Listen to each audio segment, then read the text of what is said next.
की जय हो, गौ माता की जय हो, नंदी भगवान की जय हो, पंचमुखी हनुमान जी महाराज की जय हो। ओम नमः पार्वते पदे हर हर महादेव।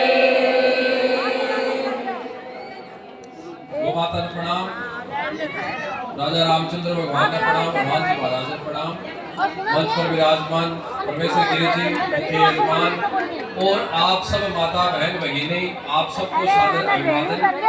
कालाड़ा बालाजी से चाल कर आप कलश यात्रा, शोभा यात्रा, निशान यात्रा लेकर आए हैं, खूब दूर चाल कर आए हैं। आप सबको थकगा उसी और थकने के बाद में आराम चाहिए। के चाहिए माताओं? थकने के बाद विश्राम, थकने के बाद के चाहिए? आराम। और वो आराम खटा मिले कथा में, आराम खटा मिले आराम। जैसे जना आज जीवन की यात्रा जकी थकेड़ी है, इन्हें आराम मिलसी। बालाजी से चाल कर हटाया 2 मिनट बैठागा तो आराम मिल जाएगा, लेकिन जब से जन्मया हाँ जब से लेकर अनवरत यात्रा 20-30-40 साल होगी चालती आ रही है और इनमें थक रहा हाँ। कोई मोटियार से थक रही है, कोई लुगाई से थक रही है, कोई भाड़ से, कोई भाई से, पता नहीं पड़ोसी से, किसी सब से थक रहा है।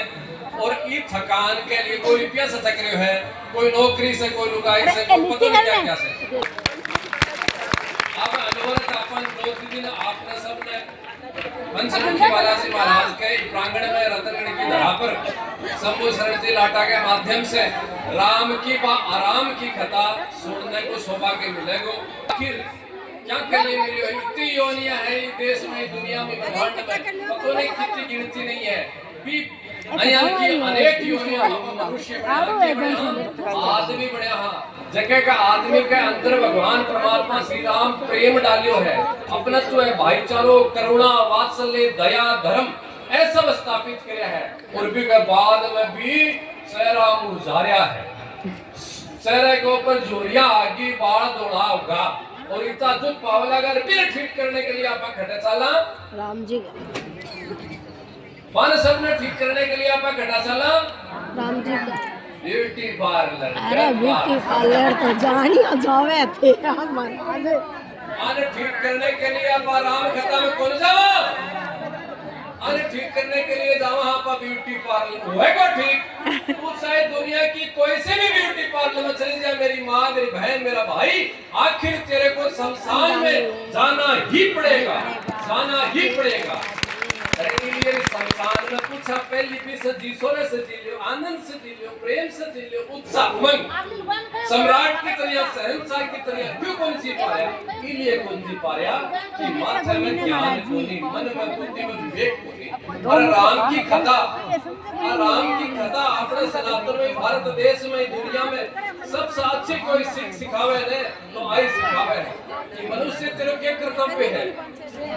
राम जी की असाधारण पूरी सी तो हाक वे भी आपने तरिया मां के जन्म लियो हो, मनुष्य के रूप में अवतार लेकर आया, लेकिन आज 1000 करोड़ वर्ष बाद में राम ने आपा पूज रहा, भी सीता ने आपा पूज रहा, नारी की आपा उच्च श्रेणी की शक्ति माना। क्यों? आखिर अब अपन राम की कथा सुननी नहीं है, समझ नहीं है के समझ नहीं है, राम की कथा अपन सुननी नहीं है तो क्या कर लो है? उतार नहीं। अब कितनी गलत बात है बाबू जी, राम की कथा नहीं सुननी है कि बोल दिया, कितनी बात है। अरे राम की कथा सुनता सुनता मायने रावण बैठ दो। अब राम की कथा मत छोड़ो, राम बढ़ो। राम बढ़ने की आवश्यकता है, मैं मेरे भाई से प्रेम करूंगा। राम और भरत की तरह जैसे प्रेम था वैसे हमारे भाइयों में प्रेम होगा। ऐसा कोई व्यक्ति अगर जीवन में है तो उसको मान सकते हैं कि सच्ची उसने राम कथा सुनी नहीं है, सुन करके राम बढ़ने का प्रयास किया है। राम जी तो 14 वर्ष वनवास में चला गया। बापू जी बोला भाया तू जंगल में चलो जा, 14 वर्ष चला गया। अपना बापू जी तो अपन कहते कि सुन बेटा छोड़ के भाई थोड़ा कमजोर भी ध्यान की कोने जरा सीख भी थोड़ी दुकान मकान ज्यादा ना लड़ांगा कोर्ट कचेसी मैं बटर मार लो कुछ नाना बराबर की मत बोलो। आज मैं भाईन कुर्सी राम कथा सुनावा दे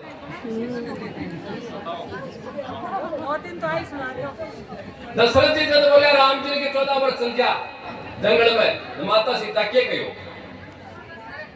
के बोली बताओ वाकई हो के तू जा जंगल में, मत मेरे पीठ जासी मेरे बाप को मेरे पास कही के बाद राम जी खुद बोले कि सीता तू उठे ही रहा योदम, जंगल में बहुत परेशानी होगी, जंगल है बड़ा हिंसक पशु है, कांटा ये वो बहुत परेशानी है, तू उठे ही रहे, मैं आऊं 14 वर्ष बाद में पिताजी की आज्ञा को पालन करती। के बोली सीता अब तीर तलाक करे लोग आए छोरे ने समझाओ, सीता ने पूछ रही है, पूछे सीता ने वे तो जको माने पति मिल गो वो हमारे लिए प्रवेश्वर है, परमात्मा है, की रूप से जकी नारी आपको जीवन जी रही है, वही सत्य है, वही सीता है, वही पूज्य योग्य है। आज के चरित्र में, आज के जीवन में नारी को चाहे पुरुष को जिस तरीके से चरित्र गिरतो जा रहे है, मानी राम की कथा ने सुनने से ज्यादा बंधु भगिनियों जीवन में बात ने धारण करने की आवश्यकता है। अरे राम बड़ो रहे, अरे सीता बड़ो रहे, कद तक कथा सुन सुन करके आपा रावण रूपी विचार धरता से लिए मत तो ज्यादा बोलने की आवश्यकता कोई नहीं लागे, टाइम अगर ज्यादा ना पाए बोले बाबूजी और बोलो ना मौको मिले ना बोलने में आपको भी लागे कि आपा भी बीच पर खेले लिए आपसे माताओं अब थे सुनने कथा ज्यादा आसियो भाई लोगों तो टाइम है नहीं, दुकान मकान ऑफिस में लाग रहा, फिर भी हर सागरे कि आओ तो जोड़े सा आओ और तन्मयता से राम के दर्शन थे सब सुनो थन फेरो है, हर जानकारी है, फिर जियो माता। और कोई बात नहीं है कि जीवन में धन आ जाए, दौलत आ जाए, मान यश कीर्ति कितो बड़ो चाहे एमएलए एमपी चाहे दुनिया को सम्राट प्रधानमंत्री बन जाओ, जीवन में जब तक सुख शांति नहीं है तो कुछ भी प्राप्त कौन करे, वो कुछ भी पाकर अगर सुख अगर पिसाड़ा हो तो पिसाड़ा दुख पाता है कि बताओ पाता है कि मैं तो सुख ने बैठा लेता जा रावण शनि ने आप काल पाएगा नीचे बैठा लेता, लेकिन धन में सुख नहीं है, मान प्रतिष्ठा में सुख नहीं है, यश कीर्ति में सुख नहीं है, सुख क्या है दुख में ही है, क्या में सुख है। अब अच्छा तो सुख चाहोगे है के इच्छा तो है तो प्रेम करो शाश्वत है, शाश्वत मुंह से करो महाराज जी बचे ओ सास में कहीं सही तो नहीं है न तो बिना पा कोई खाने की पूछार न कोई दाने की पूछार। अब आप लोग मोटियार भी है ना जो गैर ले कुत्ते कितने पूछ रहा तो फिर सासु आने से भी सेवा होसी मां देखो जन्म दियो ने बाकुणे के मारे कया सुख पाओगा, कुणसो 4 धाम कर करा रहे होते, कुणसो यज्ञ अनुष्ठान, कुणसा नवरात्रा, जबकि माता पिता सुख से शांति से नहीं रह पा रहे हैं, भी संतान में कोई सी देश दुनिया धर्म को कार्यक्रम तीर्थ यात्रा कर लो कदे सुख शांति मिल नहीं सके। नवरात्र में 9 दिन की कन्या की पूजा मां शक्ति की आराधना करना या सोचने की आवश्यकता है कि मेरी माँ मेरे पिता सुखी है कि नहीं है। अरे जीती जागती नारी शक्ति है, जकिन तो अपना सुख कौन कर पा रहा, मूर्तियां लड़के कर पाऊंगा। ठीक है, बहुत बहुत आभार। और आपको पंचमुखी बालाजी महाराज को पूरा परिवार है जगह अनवरत यहाँ की कथा कराता रहे, सौभाग्य मिले था। खूब खूब आभार, प्रणाम, यहाँ को मान सम्मान के लिए धन्यवाद। जय कुमार।